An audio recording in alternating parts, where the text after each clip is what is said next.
პროევროპული აქციების აქტიურმა მონაწილემ 71 წლის აფხაზეთიდან დევნილმა აზად ჩილაჩავამ, რომელიც პოლიციამ 2 ნოემბერს დააკავა, პროტესტის ნიშნად მშრალი შიმშილობა დაიწყო. პოლიცია მას გზის ხელოვნურად გადაკეტვას ედავება. ის ახლა წინასწარი დაკავების იზოლატორში იმყოფება, ჯერჯერობით უცნობია, როდის გაიმართება სასამართლო პროცესი, სადაც მოსამართლემ მისი აღკვეთის ღონისძიებაზე უნდა იმსჯელოს. აზად ჩილაჩავა სასამართლომ აქციაზე პირბადით ყოფნის გამო სამართალ დამრღვევად ერთხელ უკვე ცნო და სიტყვიერი გაფრთხილება მისცა.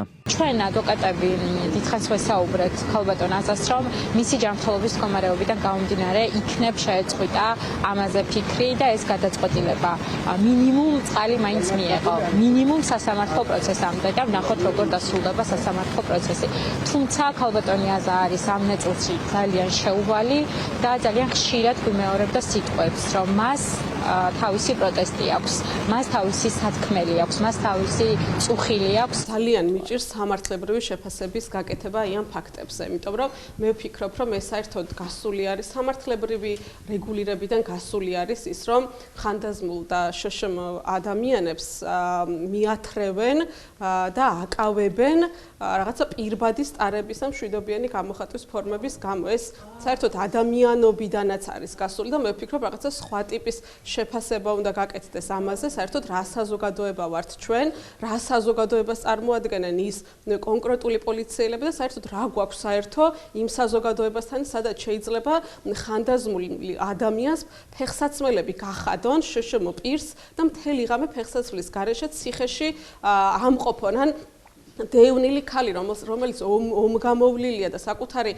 ხელით აქვს დამარხული ქართველი ჯარისკაცები ომის დროს, აი ამ ქალს როგორ შეიძლება პირბადის კეთების ან რუსთაველის რაღაცა რუსთაველზე 5 წუთი დგომის გამო ერთი ღამე მაინც გაატარებინა ციხეში და ისეთი ძალის გამოყენებით წაიყვანო, რაც ნახეთ გუშინ. აზად ჩილაჩავა პროტესტის კიდევ ერთ მონაწილესთან ერთად რუსთაველის გამზირზე გამართული აქციის შემდეგ თავისუფლების მეტროსკენ მიდიოდა, როცა ის პოლიციამ გააჩერა და დააკავა. აზაბებო, რომელიც ერთხელ უკვე გააჩერეს, როგორ გულდასმით. ერთი თუთი რა. საოცრებაა, მეგობრებო, პირდაპირ.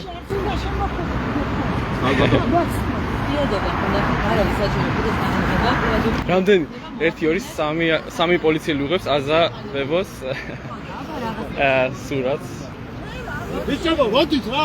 გადაციეთ ეს. ბიჭებო, დაეხმარეთ. გუშინ საღამოს პოლიციამ რუსთაველის აქციის კიდევ 4 მონაწილე ლადო ბეროზაშვილი, ლევან საბიაშვილი, დათო ბასარაია და მაია სულაბერიძე აიყვანა, თუმცა აქტივისტების ცნობით მოგვიანებით პოლიციამ მაია სულაბერიძე და დათო ბასარაია გაათავისუფლა. ეს გაციეთ რა. გაციეთ ეს ხალხი. ეს ხალხი გაციეთ რა. ასე სადაც გააჩერე. როგორ მიაჩერე ალბათ. გულები რომ მაჩვენე. ჰა? გაციე ეს ტელეფონი, გაციე ის. გადი. მუშაო. მუშაობენ.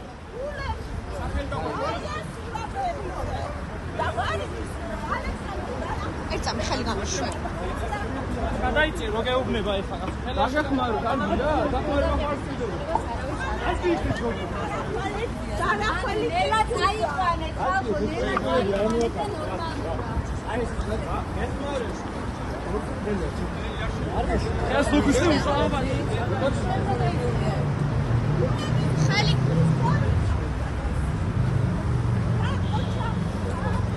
აუჯექი ხა, რა აუჯექი ბრო.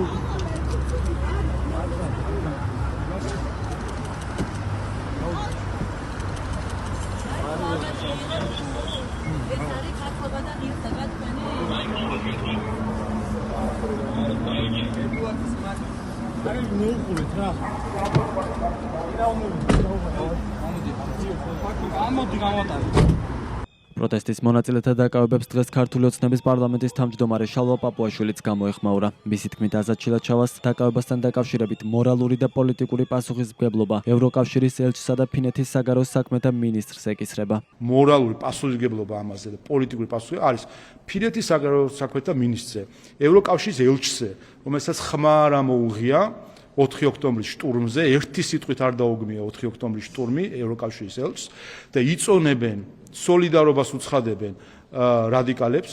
პასუხისმგებლობა არის ევროკომისიის პრეს-სპიკერზე, რომელიც სოლიდარობა გამოუცხადა რადიკალებს, რომელიც 50 ადამიანს, რომელიც ქუჩას კეტავენ.